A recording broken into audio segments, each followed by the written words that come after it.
unakuta kabinti kanalia kwa sababu kijana amebadilisha uelekeo. Moyo wangu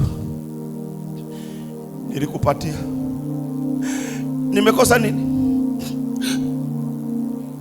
Nilikuamini, sikutegemea kama utanitenda hivi.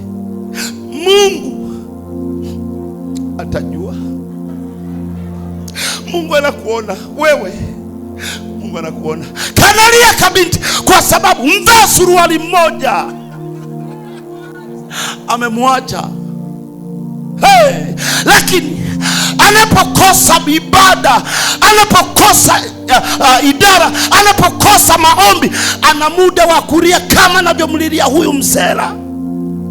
Kwa unakuta kama msela hakana hata nyama, lakini kanaona kuna kiumbe moja analia huko, kanatembea. Hata 2000 mfukoni hakana, lakini kana moyo tu, kana utesa moyo wa binti mmoja. Binti anatuma message, jamaa yake, vipi mbona umjibu Shemsa? Bwana mambo mengi sana, chongo yangu haijakaa vile, sister mwenyewe mieyusho sana yani. So sometime ni kama ananikera vile yani. Unalia kwa msera ambaye anakusimanga kwa rafiki zake, lakini mbele za Mungu hujawahi kulia.